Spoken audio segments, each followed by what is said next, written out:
गजपति जिला सदर महकुमा पारालाखेमुंडी स्थित भंडारी साहि उत्कल हितैषणी सभागृह सिद्धांत साहित्य और ज्ञान प्रकाश मिलित आनुकूल महाविषुव संक्रांति और ओडिया नववर्ष उपलक्षे बंधु मिलन कार्यक्रम अनुष्ठित हो कार्यक्रम में मुख्य अतिथि संस्कृति अधिकारी अर्चना मंगराज जोग देते सभापति भाव में उपांत प्रहरी पूर्णचंद्र महापात्र जोग देते सम्मानित वक्ता भाव में सिद्धांत साहित्य अनुष्ठान तरफ डॉक्टर कल्याणी मिश्र सम्मानित अतिथि भाव में आचार्य वीरचंद्र जेना पूर्वतन ओडिशा साहित्य एकाडेमी जिला सदस्य विचित्रानंद विवर्ता और ज्ञान प्रकाश तरफ जिला सभापति स्निग्धा मिश्र प्रमुख मंचासीन अतिथि माने प्रदेय प्रज्वलन कर कार्यक्रम शुभारंभ करते विश्व मिलन उद्देश्य है सारस्वत प्रेमी एक बंधु मिलन और वर्तमान परिस्थिति साहित्य परिभाषा को आलोचना होता विभिन्न भाव को नहीं कविता पाठ उत्सव होता कविता पाठ उत्सव को सोनप्रभा पाठी और बबिता पुरोहित संयोजना करते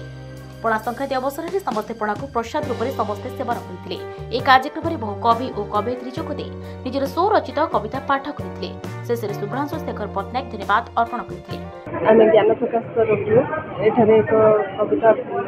पाठोत्सव आयोजन करूँ। कविता पाठोत्सव गुड़िक ओडिशार प्रत्येक जिले में विभिन्न समय हो आसूँ ज्ञान प्रकाश तरफ नीति बजाय रखापी से कविता पाठोत्सव बजाय रखापी आम आज दिन को बाछिलु और सिद्धांत और ज्ञान प्रकाश नीति आनुकूल्य आम कविता पाठोत्सव अनुष्ठित होता। आज आम सिद्धांत साहित्य संगठन तरफ एवं ज्ञान प्रकाश संगठन तरफ मिलित भाव में पवित्र उत्कल हितैषणी सभा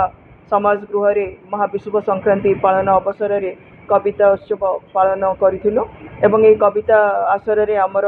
जोटा कि विश्व मिलन बोली आम कहूँ ये सभापतित्व करते उपांत प्रहरी श्री पूर्णचंद्र महापात्र महोदय एवं आमर सिद्धांत तरफ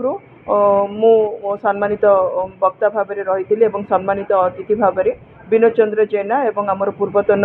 ओडिशा साहित्य एकाडेमी जिला सदस्य जी विचित्रानंद विवर्ता से उपस्थित थिले एवं ज्ञान प्रकाश तरफ श्रीमती स्निग्धा मिश्र जी कि आमर जिला सभापति सी जोगदान करथिले आ जो कविता आसर आज है विश्व मिलन है यार उद्देश्य है जे आमे समस्ते जो साहित्यिक बा सारस्वत प्रेमी अच्छु से गोटे बंधु मिलन एवं आमे वर्तमान परिस्थिति रे साहित्यर परिभाषा एवं जो आमर सृजनशीलतार परिभाषा किपरि रही ताको आलोचना करने सहित एवं विभिन्न भाव भंगी को लेकिन भाव को लेकिन आमे समस्ते एठी कविता पाठ करिथिलु। तेरे एभली किसी गुरुत्वपूर्ण खबर देखा चाहती आम चैनल को लाइक सब्सक्राइब और शेयर करें।